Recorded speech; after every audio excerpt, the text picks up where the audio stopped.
First ವೀಕಲ್ಲೇ ನಂಗೆ ಗೊತ್ತಾಯಿತು.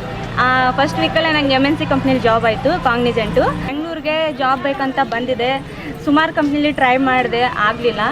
So ಆಮೇಲೆ ಇನ್ಸ್ಟಾಗ್ರಾಮಲ್ಲಿ ವೀಡಿಯೋ ನೋಡಿದೆ ಅಮ್ಮಂದು, ಆಮೇಲೆ ಹೋಗಬೇಕು ಅಂತ ಅನಿಸ್ತು. ಸೊ ಫಸ್ಟ್ ವೀಕ್ ಬಂದೆ, ಇದು ನಂದು ಸೆಕೆಂಡ್ ವೀಕು. ಫಸ್ಟ್ ವೀಕಲ್ಲೇ ಅಂದ್ಕೊಂಡೆ, ಅಮ್ಮ ನಂಗೆ ಎಲ್ಲಾದರೂ MNC ಕಂಪ್ನಿ ಆಯಿತು, ನಾನ್ IT ಕಂಪ್ನಿ ಆಯಿತು, ನಂಗೆ ಜಾಬ್ ಬೇಕಿತ್ತು, ಸೊ ಹೆಂಗಾದರೂ ಮಾಡಿ ಅಂತ ನಾನು ಬೇಡ್ಕೊಂಡಿದ್ದೆ ಅಮ್ಮನ ಹತ್ರ. ಸೊ ಅದಾದಮೇಲೆ ಸೊ ಇವಾಗ ನಂಗೆ ಖುಷಿಯಾಗಿದೆ. ಇವಾಗ ಸೆಕೆಂಡ್ ವೀಕು ಚೆನ್ನಾಗಿದೆ. ಎಲ್ಲರೂ ಬನ್ನಿ, ಅಮ್ಮನ ದರ್ಶನ ಮಾಡ್ಕೊಳ್ಳಿ. ಹರಕೆ ಕಂಪ್ಲೀಟ್ ಮಾಡ್ತೀರಾ? ಹರಕೆ ಕಂಪ್ಲೀಟ್ ಮಾಡ್ತೀನಿ, ಮಾಡಲೇಬೇಕಲ್ಲ ಅಫ್ಕೋರ್ಸ್. ಏನಕ್ಕಂದರೆ ನನಗಾಯ್ತು ಜಾಬ್, ಖುಷಿಯಾಗಿದ್ದೀನಿ ಇವಾಗ. ಮೇಡಮ್, ಇವಾಗ ಕಾಯಿ 200 ರೂಪಾಯಿ ಕೊಡ್ತೀರಲ್ಲ, ಅದೇನಾದರೂ ವೇಸ್ಟ್ ಅನ್ಸುತ್ತಾ? ಏನಕ್ಕೆ ಅನಿಸ್ಬೇಕು, ಇವಾಗ ಅಮ್ಮನಿಗೆ ಕೊಡ್ತಿದ್ವಲ್ಲ. ನೀವು 200 ರೂಪಾಯಿ ಕೊಡ್ತಾ ಇದ್ರಲ್ಲ, ಅದು ಎಲ್ಲಿಗೆ ಹೋಗ್ತಿದೆ ಅನ್ಸುತ್ತೆ? ಅದೆಲ್ಲಿ ಅಮ್ಮನ ಕಟ್ಟಡ ಆಗ್ತಿದೆ, ಊಟನೂ ಕೊಡ್ತಿದ್ದಾರೆ, ಊಟನೂ ದಾನ ಮಾಡ್ತಿದ್ದಾರೆ. ಜನಗಳು ಬಂದು ಅಲ್ಲಿ ಊಟನೂ ಮಾಡ್ಕೋಬೋದು, ಅನ್ನದಾನ ಇದೆ, ಚೆನ್ನಾಗಿದೆ.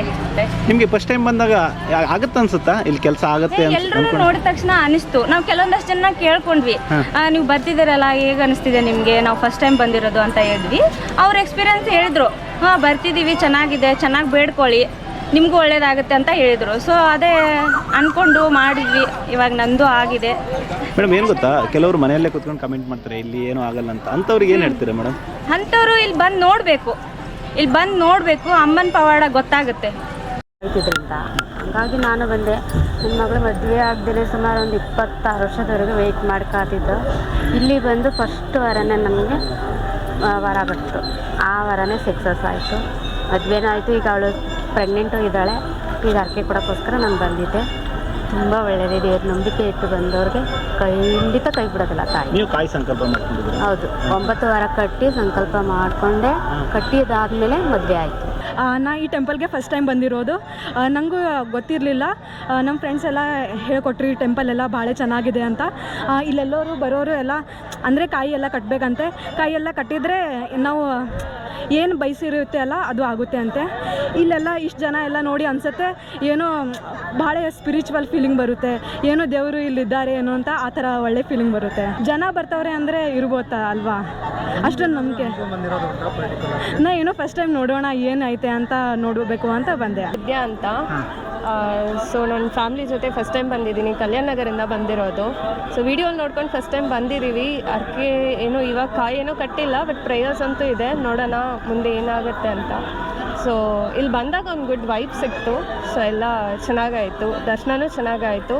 So hoping for the best. ಖಂಡಿತ ಇದೆ, ಅದು ಇರೋದ್ರಿಂದನೇ ಎಲ್ಲರೂ ಬರ್ತಾ ಇದ್ದಾರೆ. ಸೊ ನಾವು ಸುಮಾರು ವರ್ಷದಿಂದ ನೋಡ್ತಾ ಇದ್ದೀವಿ, ನೋಡುವಾಗ ನಮಗೂ ಅನ್ನಿಸ್ತು ಬರಬೇಕು ಅಂತ. ಸೊ ನಾವು ಬಂದ್ವಿ. So really we have good experience. ತುಂಬ ಚೆನ್ನಾಗಿದೆ. ಆ ವೈಬ್ ಅಂತೂ ಚೆನ್ನಾಗಿದೆ, ತುಂಬ ಚೆನ್ನಾಗಿದೆ. ಹೌದು, ಪ್ರೇಯರ್ಸ್ ಎಲ್ಲ ಖಂಡಿತ ದೇವ್ರದ್ದು ಮಹಿಮೆ ಇರೋದ್ರಿಂದನೇ, ಅದು ಹರಕೆ ನೆರವೇರೋದ್ರಿಂದನೇ ಬರ್ತಾರೆ, ಇಲ್ಲಾಂದರೆ ಯಾರೂ ಸುಮ್ಮನೆ ಬರಲ್ಲ ಅಲ್ವಾ. So there is some reason. ಎಲ್ಲರಿಗೂ ಅವ್ರವ್ರದ್ದು ಇದ್ದೇ ಇರುತ್ತೆ. ಒಂದು ಆತ್ಮತೃಪ್ತಿ, ಒಂದು ಸಂತೋಷ, ಮನೆ, ಎಲ್ಲರಿಗೂ ಮನೆ ಹೇಗಿರಬೇಕು ಅಂತ ಎಲ್ಲರಿಗೂ ಇರುತ್ತೆ. ಆ ಥರ ಒಂದು ದೇವಿ ಆಶೀರ್ವಾದ ಯಾವಾಗಲೂ ಇರುತ್ತೆ ಅಂತ ಇದೆ. ಮುಂದೆ ಖಂಡಿತ ನಾವು ಹರಕೆ ಮಾಡ್ಕೊಂಡಿದ್ದೀವಿ. ನಮ್ದು ಈಡೇರಿದ್ರೆ ನಾವು ಖಂಡಿತ ಬರ್ತೀವಿ. ಖಂಡಿತ ಬಂದು ವೈಬ್ ಏನೋ ಚೆನ್ನಾಗಿದೆ, ತುಂಬ ಆಗುತ್ತೆ ಅನಿಸುತ್ತೆ. ಸೊ